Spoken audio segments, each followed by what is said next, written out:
What happens when a royal guest walks into a morning show thinking she can control the conversation, only to discover that not everyone will bow down to her demands?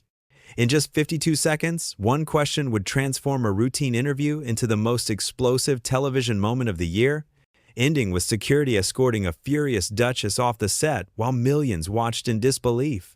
But before we dive into this shocking confrontation, make sure to hit that subscribe button right now, because we're pulling back the curtain on royalty's dark side, exposing entitled celebrities and their shocking behavior the cameras never showed you. We've got the raw footage they don't want you to see, and you won't want to miss a single reveal. Drop a comment below and let us know what you think about this outrageous behavior. Now let's get into what really happened that morning. The studio lights were bright and warm as Michael Strahan settled into his chair on the Good Morning America set. It was supposed to be a simple interview, a friendly chat with someone the public was curious about. But from the moment she walked onto that stage, something felt different. The energy in the room shifted. Crew members glanced at each other nervously. Even the producers standing behind the cameras sensed that this morning was not going to go as planned. Michael, being the professional he always was, stood up with a genuine smile. He extended his hand for a handshake. His voice was warm and welcoming as he greeted his guest. "Thank you so much for being here this morning. We're really excited to have this conversation with you." She took his hand briefly, barely making eye contact. Her grip was limp, almost dismissive. She sat down in her chair and immediately began adjusting her outfit, smoothing down her dress, checking her reflection in the monitor nearby. Michael noticed but kept his smile professional. He was used to nervous guests. He knew how to make people feel comfortable. "So," Michael began, leaning forward slightly with genuine interest in his eyes, "let's start with something our viewers are really curious about.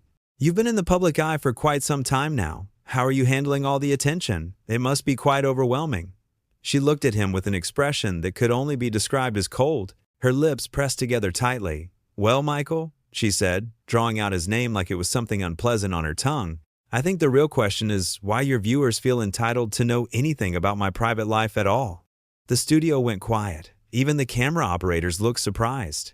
Michael's smile faltered for just a moment before he recovered. He was a pro. He'd dealt with difficult guests before. "Of course," he said smoothly, "privacy is important.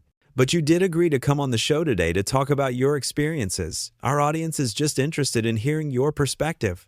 She crossed her arms over her chest. Her posture was defensive and aggressive at the same time. "My perspective?" she said, her voice rising slightly. "Or the perspective you've already decided you want me to have? Because let's be honest here, Michael, shows like this don't care about the truth. You care about ratings. You care about creating drama." Michael kept his composure beautifully. His voice remained calm and steady. "I can assure you that's not what this is about. We just want to have an honest conversation. That's all. Nothing more, nothing less." She laughed. It wasn't a pleasant laugh. It was sharp and bitter. "Honest? Do you even know what that word means in your industry?" She leaned forward now, pointing her finger at him. "Because from where I'm sitting, honesty is the last thing American television is interested in." The producers behind the cameras were frantically making signals to Michael. They wanted him to change the subject, to steer the conversation somewhere safer. But Michael was trapped. He had to respond. He had to try to salvage this interview somehow. "I understand you might have frustrations," Michael said, his voice still incredibly patient and kind. "And I think those are valid feelings. But we invited you here because we genuinely want to hear what you have to say. So please, help me understand what's bothering you right now." She stood up suddenly. Her chair scraped loudly against the floor. The sound echoed through the studio. Everyone froze. "What's bothering me?" she said, her voice getting louder with each word. "What's bothering me is being treated like some circus animal that you parade around for entertainment. What's bothering me is sitting here across from someone who clearly doesn't respect me or understand anything about what I've been through." Michael stood up too, trying to de-escalate the situation. His hands were open, non-threatening. His face showed genuine concern. "Please, sit down. Let's talk about this. If I've said something to upset you, that was not my intention at all." "Your intention?" she snapped. "Do you know what your intention looks like to me? It looks like every other interviewer who pretends to care but really just wants to dig up dirt. It looks like someone who thinks they can control the narrative about my life." Michael shook his head slowly. "I promise you, that's not what this is. We prepared questions that we thought would give you a platform to share your side of things. That's all we want, to give you that platform. She laughed again, that same harsh, bitter sound. My platform? This is your platform, Michael. This is your show, your studio, your audience. Don't pretend you're doing me some kind of favor by letting me sit in this chair. The tension in the studio was thick enough to cut with a knife. Camera operators didn't know where to point their lenses. Producers were whispering urgently into their headsets.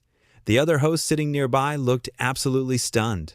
Nobody had ever seen anything like this on morning television before. Michael took a deep breath. You could see him choosing his words very carefully. Listen, I think maybe we got off on the wrong foot here. Why don't we take a quick break, get you some water, and we can start over? Would that help? I don't need your water, she said coldly. What I need is for you to understand that I'm not some desperate celebrity looking for publicity. I came here thinking this would be a respectful conversation. Clearly, I was wrong. Michael's patience was incredible. Anyone watching could see that he was trying everything possible to make this work. I have been nothing but respectful, he said, his voice still calm, but now with a slight edge of firmness. I welcomed you onto this show. I've asked you fair questions, and I've tried to make you comfortable. If you're not happy with how this is going, then maybe you could help me understand what you were expecting instead. She picked up the small microphone clipped to her collar and yanked it off aggressively. The wire pulled taut and then disconnected with a pop that echoed through the studio speakers. What I was expecting, she said, her voice dripping with contempt, was to be treated like a human being instead of a tabloid headline. But clearly, that's too much to ask from American television. One of the producers, a woman with a clipboard, stepped forward carefully. Her voice was gentle but professional. Ma'am, if you could just please calm down for a moment. We can discuss this off camera if you'd prefer. She spun around to face the producer. Calm down? Calm down? How dare you tell me to calm down? Do you have any idea who you're talking to? Do you understand the level of disrespect I've experienced here today? Michael held up his hand, signaling the producer to step back. He wanted to handle this himself. Look, he said, his voice now very serious but still respectful. I don't know what happened before you got here this morning. I don't know what's going on in your life right now. But what I do know is that everyone in this studio has treated you with nothing but kindness and professionalism. So whatever anger you're feeling, I don't think it's fair to direct it at us. Her face flushed red. Her hands clenched into fists at her sides. Fair? You want to talk to me about fair? Nothing about my life has been fair. Nothing about the way I've been treated by the media has been fair. And now you're standing there, acting like some kind of saint, pretending you're different from all the rest of them. Michael's expression changed. For the first time, you could see a flash of frustration cross his face. Not anger, but disappointment. I am different, he said firmly. I've spent my entire career treating people with respect. I've given voice to people who needed to be heard, and I invited you here to do the same thing. But respect goes both ways. And right now, you're not showing any respect to me, to my team, or to this show. She took a step closer to him. Her finger was pointing at his chest now, not quite touching him, but close enough to be aggressive. You don't get to lecture me about respect. You don't get to stand there in your comfortable little studio with your comfortable little job and tell me how I should behave. You have no idea what it's like to be in my position. Michael didn't back away. He stood his ground calmly. You're right. I don't know what it's like to be in your position. And I was hoping this conversation would help me and our viewers understand that better. But instead of talking to us, you're attacking us. And I'm not going to stand here and let you berate me or my team when we've done nothing wrong. The studio was completely silent now, except for the hum of the equipment. Every eye was locked on the two of them. The confrontation had reached a breaking point. Everyone could feel it. Done nothing wrong? She said, her voice rising to almost a shout. You've done everything wrong. This entire setup is wrong. These questions are wrong. Your attitude is wrong. This whole thing is a disaster, and it's all because of you. Michael's jaw tightened. He'd been patient for so long, but even his patience had limits. Ma'am, I think you need to take a moment and listen to yourself right now. You're being completely unreasonable. Nobody here has attacked you. Nobody here has disrespected you. The only person causing a problem right now is you. Her mouth dropped open in shock and fury. How dare you speak to me that way? Do you know who I am? Do you understand the consequences of treating me like this? Michael crossed his arms over his chest. His voice was steady and strong. Yes, I know who you are, but that doesn't give you the right to come into this studio and act like everyone should bow down to you. This is America. We don't do that here. Everyone gets treated with respect, but everyone is also expected to show respect in return. She was trembling now, whether from anger or something else. It was hard to tell. I will not be spoken to like this by some football player who thinks he's a journalist. The insult hung in the air. The entire crew gasped. Michael's face remained calm, but you could see the hurt flash across his eyes for just a second before he controlled it. "I see," he said quietly. "So now we're going to attack my credentials? My career? That's where this is going?" She seemed to realize she'd crossed a line, but instead of backing down, she doubled down. "I'm just stating facts. You're not a real journalist. You're an athlete who got lucky and landed a TV job. You don't have the depth or the intelligence to understand the complexities of my situation." Michael nodded slowly. His expression was no longer trying to be friendly. It was professional and cold. "Okay, I think we're done here. This interview is over." "You can't end this interview," she said, pointing at him again. "I'm the guest. I decide when I'm done talking." "Actually," Michael said, his voice firm and authoritative, "this is my show. This is my set. And I'm telling you that this interview is finished. I've tried to be patient. I've tried to be understanding. But I will not stand here and be insulted by someone who clearly has no interest in having a real conversation." She looked around wildly, as if searching for support from someone, anyone in the studio. But every face she saw was either shocked or disappointed. Nobody was on her side. "This is unbelievable," she said, her voice shaking. "This is absolutely unbelievable. You're all going to regret this. Every single one of you." Michael gestured to the producers. "Can we please have security come escort our guest out of the building?" Her eyes went wide. "Security? You're calling security on me? Are you insane?" "You're being hostile and aggressive," Michael said calmly. "You've insulted me and my staff. You've disrupted our show. And you're refusing to leave when asked." "Yes, I'm calling security. That's the appropriate response to this situation." Two large security guards appeared from the side of the studio. They approached carefully, professionally. "Ma'am," one of them said in a deep, calm voice, "we're going to need you to come with us." She looked at the guards, then back at Michael, then at the cameras that were still rolling. "You're making a huge mistake," she said, her voice now trembling with rage. "A huge mistake. Do you understand what this is going to do to your reputation? Do you know how this is going to look?" Michael stood tall, his arms still crossed. "I'm comfortable with how this is going to look, because everyone watching saw exactly what happened here. They saw me try to have a respectful conversation. They saw you attack me and my team for no reason. They saw you insult my career and my intelligence. And they're going to see you being asked to leave because you couldn't behave like a professional adult." "I don't have to listen to this," she said, but her voice was less confident now. The security guards were standing on either side of her, not touching her, but making it clear that she needed to move. "Ma'am, please," the other security guard said gently. "Let's not make this harder than it needs to be. Just come with us quietly and we can sort this all out away from the cameras." She looked at Michael one more time. Her eyes were blazing with fury. "You're going to pay for this. I promise you that. You and this entire network are going to pay." Michael didn't respond. He just stood there, calm and dignified, waiting for her to leave. Finally, after what felt like an eternity, she turned on her heel and started walking toward the exit. The security guards followed close behind her, ready to step in if needed. But she walked on her own, her head held high, her spine straight, trying desperately to maintain some shred of dignity. Just before she reached the door, she stopped and turned around one last time. "This isn't over," she called out across the studio. "Not by a long shot." Then she was gone, the door closing behind her with a heavy thud that echoed through the silent studio. Michael stood there for a moment, taking a deep breath. Then he turned to face the camera directly. His face was serious but composed.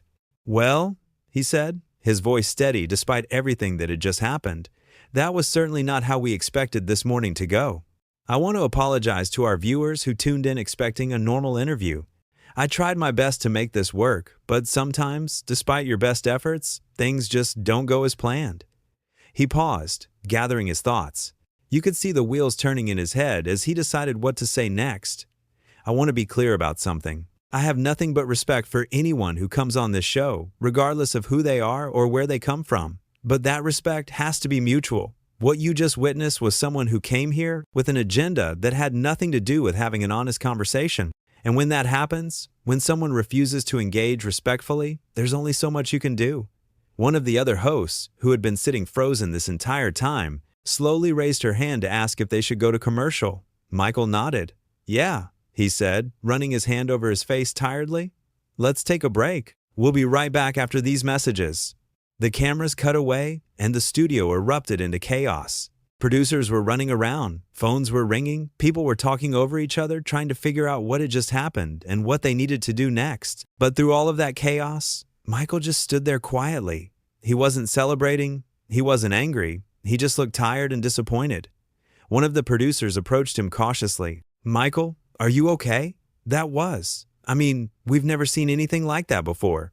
Michael nodded slowly. "I'm fine. Just frustrated, I really did try. I tried everything I could think of to make that work. But some people, they just come in with their mind already made up about how things are going to go. And when reality doesn't match their expectations, they lash out." Another producer chimed in. "You handled it perfectly. You stayed calm. You stayed professional. Nobody watching that could possibly think you did anything wrong." Michael shrugged.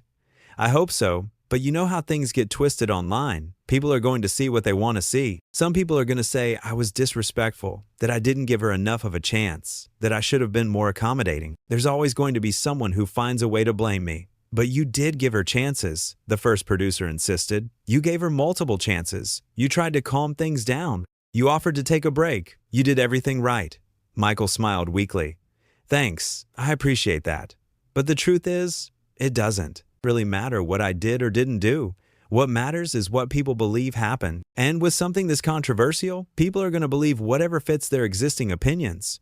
Someone from the control room called out that they had 30 seconds until they were back on air. Michael straightened his jacket, cleared his throat, and transformed back into his professional TV host persona. All the tiredness and frustration disappeared from his face, replaced by his trademark warm smile. When the cameras came back on, Michael addressed the audience again. "Welcome back. Obviously, we're dealing with an unusual situation this morning. We're going to move forward with the rest of our show as planned. We have some great segments coming up that I think you're really going to enjoy. Sometimes in live television, things happen that you can't predict or control. That's just the nature of what we do. But we're professionals, and we're going to keep giving you the quality show you've come to expect from us." Throughout the rest of the broadcast, Michael was flawless. He interviewed other guests with his usual charm and warmth. He joked with his co-hosts during the lighter segments. He delivered the news with appropriate seriousness. You would never know that just an hour earlier, he'd been in the middle of one of the most explosive confrontations in morning television history.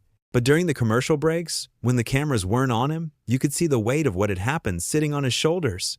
He would stare off into space, lost in thought. His co-hosts would try to make jokes to lighten the mood, but his laughs were hollow and forced. When the show finally ended and the cameras stopped rolling for the last time that morning, Michael sat in his chair and closed his eyes. The studio slowly emptied out as crew members went about their business, but Michael just sat there, alone with his thoughts. Eventually, one of the senior producers came over and sat down next to him. They didn't say anything at first. They just sat there in companionable silence, two people who'd been through something difficult together. "You know what the worst part is?" Michael finally said, breaking the silence. "The worst part is that I genuinely wanted to hear what she had to say. I wasn't trying to trap her or embarrass her or get her to say something controversial. I just wanted to have a real conversation, and she couldn't see that. Or maybe she could see it but didn't care. Either way, it's sad, The producer nodded.